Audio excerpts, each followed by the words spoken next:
Beyond Washington, Azerbaijan's Performative Peace.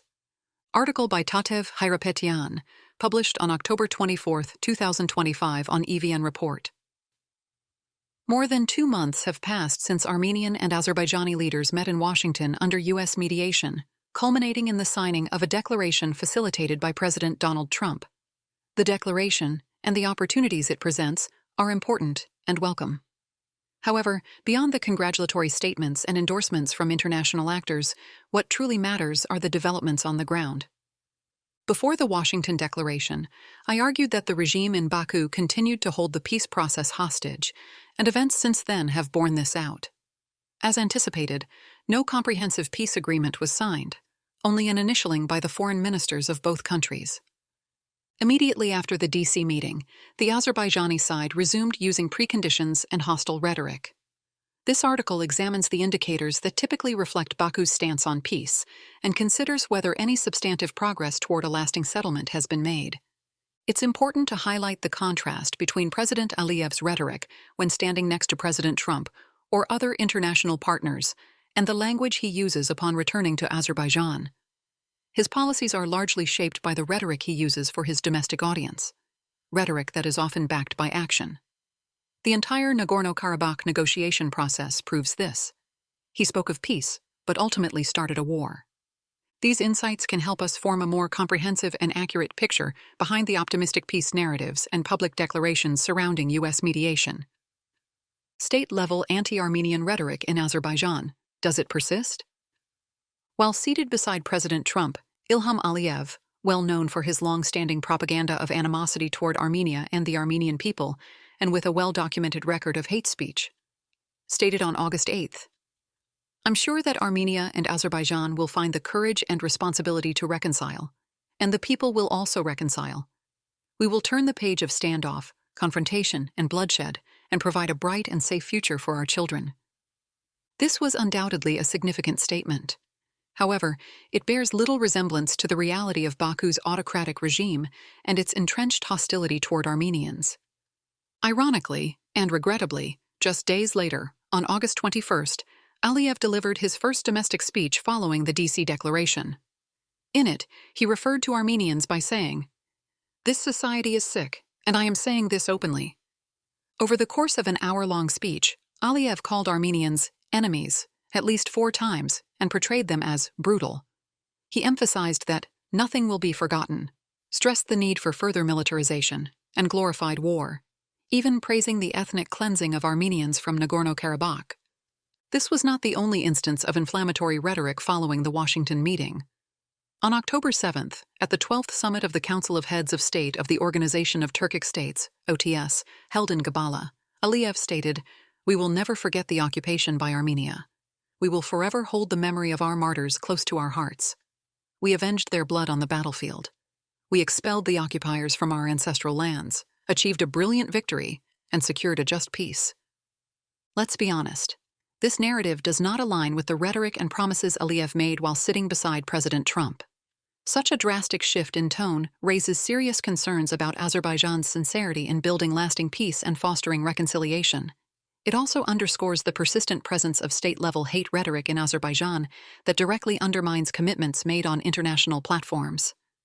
Aliyev is not alone in his post-DC state-sponsored hate rhetoric, which continues his decade-long narrative that led to war and ethnic cleansing. The entire state apparatus, including members of parliament, is aligned with this tone. On September 15th, Hikmet Babaoglu, a member of Azerbaijan's ruling Yeni Azerbaijan party, stated in an interview, "I believe that every Azerbaijani should always consider the fact that every Armenian is a potential terrorist and should definitely take this factor into account, whether in their behavior toward Armenians or in their thoughts on security issues." He also added, "Our public opinion, today, tomorrow, and even 100 years from now, should have clear ideas about who Armenians are. We should not forget that if we show even a little trust in Armenians, that trust can later turn into a dagger in our back. Therefore, our citizens should always remain vigilant and once again think deeply about who Armenians are. The real danger here is that this is not a one-time occurrence, but a continuous state-sponsored hate narrative that remains the main obstacle to peace and reconciliation. However, this is not the only indication that meaningful change on the ground is absent, and that Aliyev's promises of peace are merely performative. Ongoing sham trials of Armenian hostages. During the Washington meeting, President Trump raised the issue of Armenian prisoners of war during a conversation with Prime Minister Nikol Pashinyan in the White House. He stated, "Are you talking about the 23 Christians?" I'm going to ask him, apparently referring to Azerbaijani President Ilham Aliyev, to do it. I think they'll do it for me. This is important, isn't it? Despite this statement, no meaningful follow-up appears to have taken place. It remains unclear whether Trump made the request to Aliyev or not. What is clear, however, is the ongoing series of sham trials against the 23 Armenian detainees. These so-called trials serve no purpose other than to perpetuate hatred and animosity toward Armenians. The rhetoric in Azerbaijani media underscores this troubling trend. Consider these examples from after the August 8 meeting. Defendant's testimony in preliminary investigation confirms Armenia's continued looting in Khojaly from February 26 to March 8, 1992. Madat Babayan reveals names of Armenian military personnel noted for extreme cruelty during Khojaly genocide. Court examined documents related to numerous crimes committed against Azerbaijanis in 1988 to 1990. These are just a few examples of the headlines appearing on Azerbaijani state media. These narratives are clearly not about justice. They are part of a propaganda effort to demonize Armenians rather than address the actual issue, the prisoners' unlawful detention. Let's be fair. If Azerbaijan had evidence of anti-Azerbaijani propaganda or actions by Armenian state leaders, it would not be pushing Armenia to withdraw all cases from international courts. Both countries have filed parallel cases at the International Court of Justice, ICJ, each alleging violations of the International Convention on the Elimination of All Forms of Racial Discrimination, CERD, related to the Nagorno-Karabakh conflict. Armenia accuses Azerbaijan of ethnic cleansing of Armenians, while Azerbaijan accuses Armenia of similar acts against Azerbaijanis. Both cases are currently under ICJ review. Yet Azerbaijan has made the withdrawal of these cases a precondition for signing a peace treaty, even before the court has issued any decisions. If they truly believed they held the truth, the most appropriate venue to prove it would be through international legal proceedings and a formal ruling. Instead, the authoritarian regime continues to operate behind closed doors, and this entire sham trial serves only to further fuel hostility against Armenians. President Trump has a strong record of securing the release of hostages around the world. With a firm decision from the White House, all Armenian hostages could be released quickly. This would mark an important milestone in preventing hate-driven propaganda. It would also demonstrate President Trump's influence in the South Caucasus, signaling that the United States is serious and effective in advancing its strategic objectives in the region.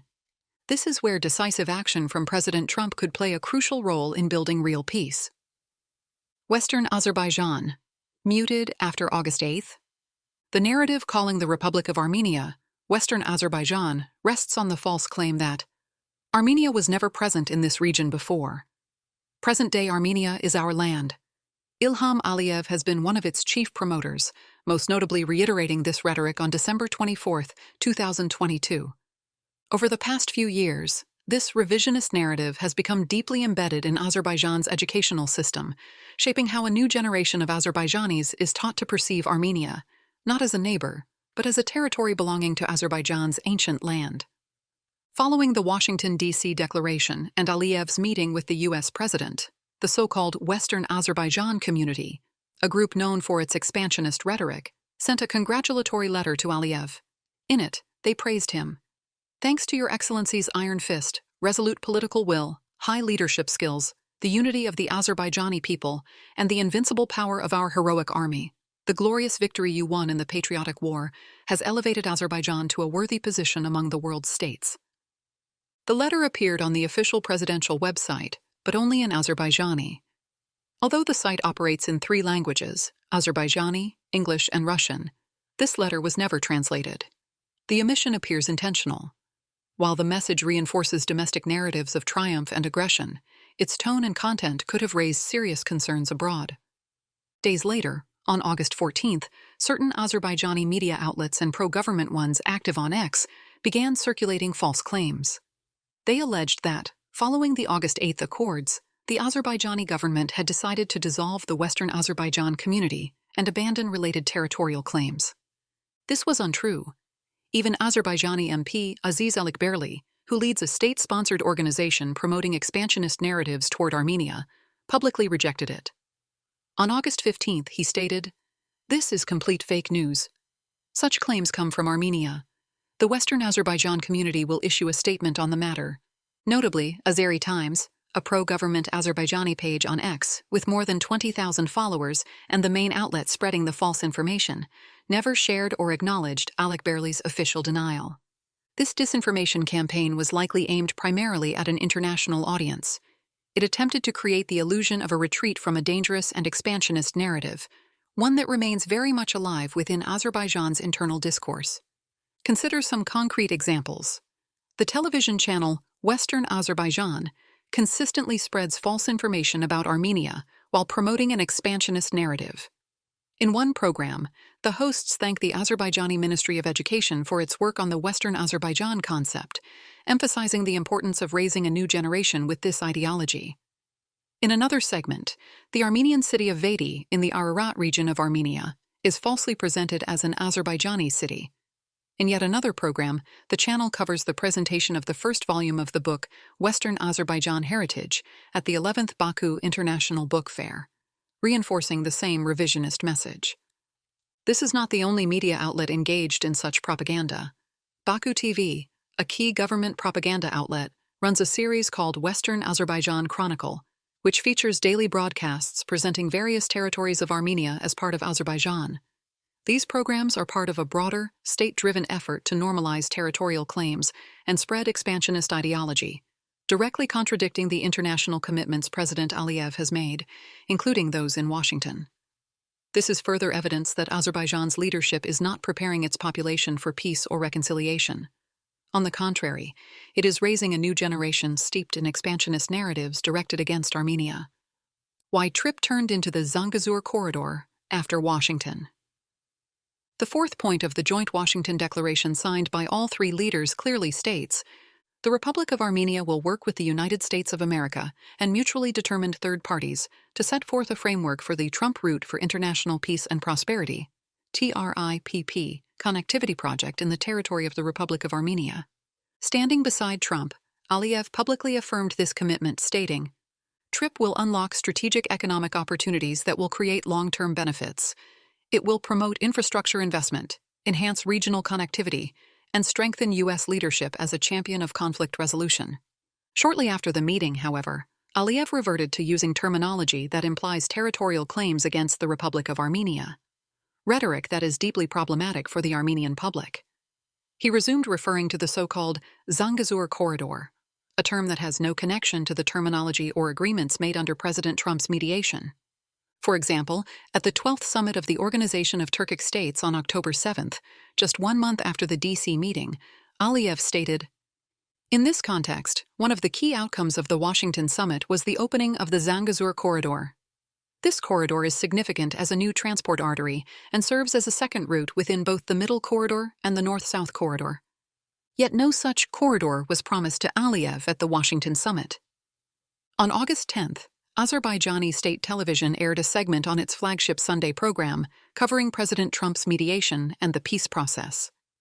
The broadcast claimed, "The point of unification of the three countries is the historical Zangezur corridor of Azerbaijan. The Zangezur corridor will be managed by the United States, meaning that the security of the road will be implemented by American companies." This raises serious questions. Where is this narrative coming from? Why is Aliyev misrepresenting the agreed-upon terminology and avoiding the framework established under the TRIPP initiative? What is the political purpose behind this deviation? First, it is worth mentioning that the term Zangezur corridor was introduced into political discourse by the Azerbaijani leadership after the trilateral ceasefire statement signed on November 9, 2020, through Russian mediation. Point 9 of that statement reads, "All economic and transport links in the region shall be unblocked. The Republic of Armenia shall guarantee the safety of transport communication between the western regions of the Republic of Azerbaijan and the Nakhichevan Autonomous Republic, with a view to organizing the unimpeded movement of citizens, vehicles, and cargo in both directions." control over transport communication shall be exercised by the border guard service bodies of the FSS of Russia. Despite the problematic logic embedded in this point, which arguably undermines Armenia's sovereignty, the word corridor is never mentioned. The November 9th trilateral statement has effectively lost its legitimacy and relevance following the ethnic cleansing of Artsakh on September 23, 2023. Despite this, Aliyev continues to use the highly problematic term Zangezur corridor. The term implies territorial claims against Armenia and is deeply intertwined with a fabricated historical narrative he has been promoting. For instance, in an interview with Al Arabiya TV on August 27, Aliyev stated, "In April 1920, the Russian army invaded Azerbaijan and occupied it. In November 1920, just several months after that, the Soviet Russian government decided to take Zangezur, what we call Western Zangezur, from Azerbaijan and give it to Armenia. That's how Azerbaijan became divided into two, the mainland and Nakhchivan, with Western Zangezur in between. This narrative distorts historical reality and serves a calculated purpose: to legitimize expansionist ambitions under the pretense of restoring historical justice. Some might dismiss this as mere semantics. Let him call it whatever he wants. But the terminology carries weight. The concept of Western Zangezur encapsulates a dangerous ideological framework that directly undermines prospects for peace. As such, it poses a crucial test for U.S. mediation efforts. If President Aliyev refuses to respect even a term associated with a U.S.-brokered initiative bearing President Trump's name, how can he be expected to uphold the principles behind it? Presidents come and go, but agreements facilitated by the United States must endure.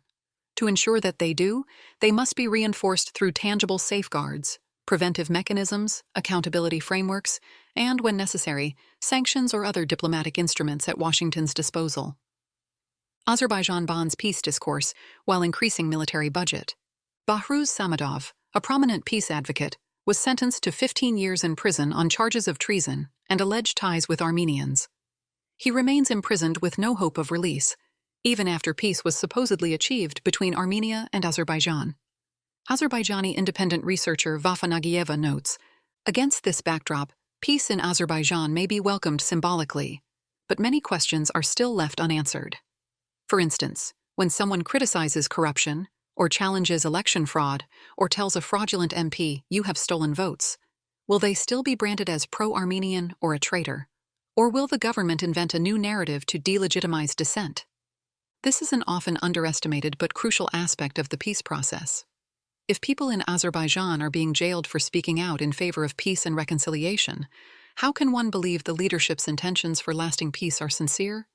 At the same time, Azerbaijan's finance ministry has announced plans to increase the country's defense and security budgets by $187 million, bringing the total to $5.1 billion in 2026. This announcement came following the D.C. meeting. In contrast, during the same period, the Armenian government decided to cut defense spending for 2026. This is another indicator that the two sides interpret U.S. mediation efforts, including those led by the Trump administration, in very different ways. If the Azerbaijani leadership continues to view Armenia and Armenians as enemies through its rhetoric and actions, and persists in promoting dangerous expansionist narratives, we should not naively assume that the increased military budget and further militarization are not directed against Armenia. Conclusion: while peaceful voices such as Bahruz Samadov remain imprisoned, Azerbaijan's defense spending continues to rise, and Armenia has announced cuts to its own military budget. This growing imbalance raises concerns about the region's stability and casts doubt on Baku's sincerity in preparing for peace. The United States must act not only as a mediator, but also as a serious guarantor of the process it has initiated. President Trump's credibility is now tied to ensuring follow-through on the agreements made under his leadership. A clear public call for the release of Armenian hostages, along with a demand to end expansionist rhetoric, would send a strong signal. Moreover, the White House has significant diplomatic and economic tools, sanctions, economic and political pressure, that can encourage compliance and deter escalation. Ultimately, it's crucial not to let Aliyev sell his non-attack on Armenia at a high price. Ask the question, why should he even have the chance to attack Armenia? And if there are clear indicators of threat, wouldn't it be wiser to eliminate them permanently? the U.S. president has a unique opportunity to do so.